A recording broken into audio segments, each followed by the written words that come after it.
Hello again, and Assalamu alaikum. Today I have a special story from the life of Prophet Ibrahim. I love this story. It's got a very special place in it. We are going to learn about the Holy Kabah. The Holy Kabah is the most special place in the whole wide world. It's so special that some people call it the house of God. People go there in Hajj and sometimes in Umrah. Did you know that our first Imam, Imam Ali alayhi salam, was born inside the Kaaba? Prophet Ibrahim lived in the kingdom of Babylon for many years. He married a lady named Sarah. Ibrahim then decided to go to Palestine to teach more people about Allah and to stop worshipping idols. Prophet Ibrahim and Sarah arrived at the Al-Akbat kingdom. When they reached the gate, the guard was astounded by the beauty of Sarah and wanted to take her to the king against Ibrahim's will. Prophet Ibrahim was not happy. He told the guard that he would give the guard all of his property to save Sarah, and he also told the guard that he would fight to the death to protect Sarah's dignity. The guard told the king of Al-Akbat, who ordered him to bring Sarah and Ibrahim to his palace. When the king met Sarah, he had an evil thought. He wanted to touch Sarah. Ibrahim turned his face towards Allah and prayed to stop the king from touching Sarah. And do you know what happened?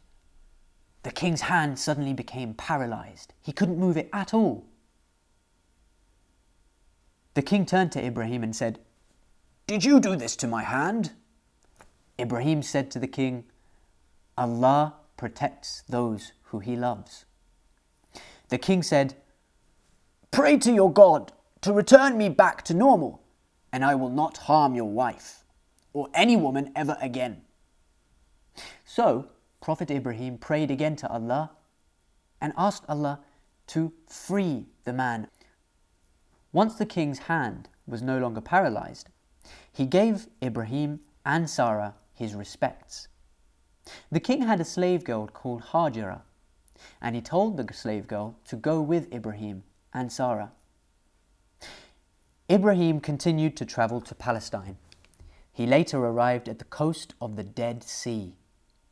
They kept moving till they reached a city in Palestine called Al-Khalil, and they lived there for many, many years. For all those years, Sarah was unable to have a baby, and Sarah really wanted Ibrahim to have a baby.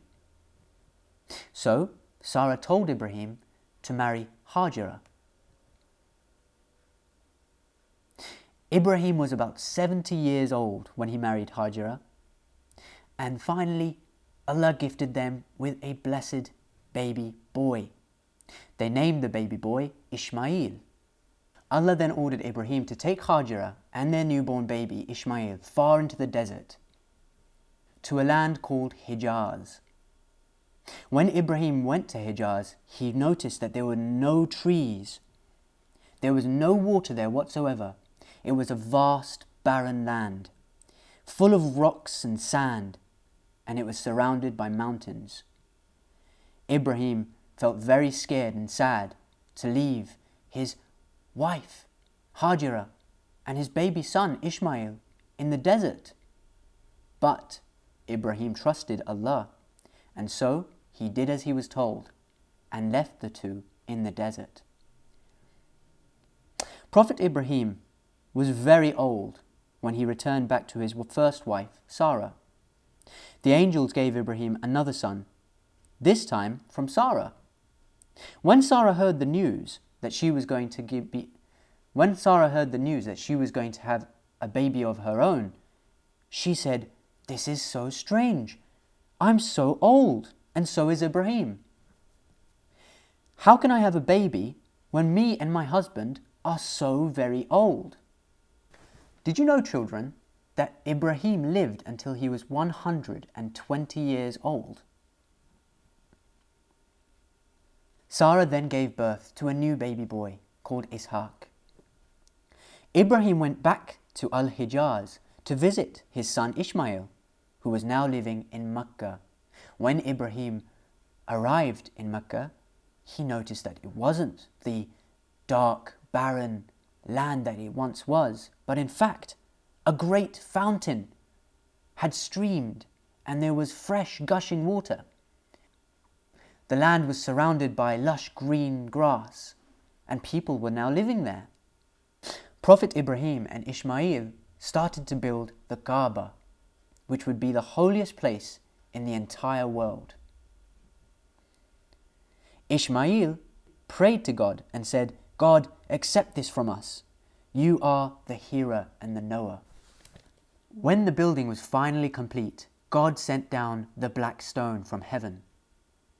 Since that day, the Kabah has been the symbol of one God. Prophet Ibrahim lived for many years. From that day forward, the Holy Kabah was a holy sanctuary where people from all over the world would flock to worship Allah. And Allah always kept Hajira and Ishmael safe.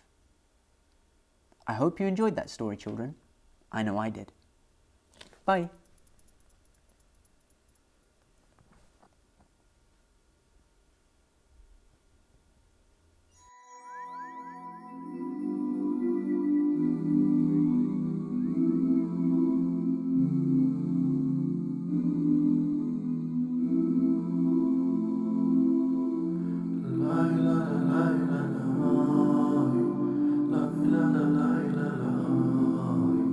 La la la la la la.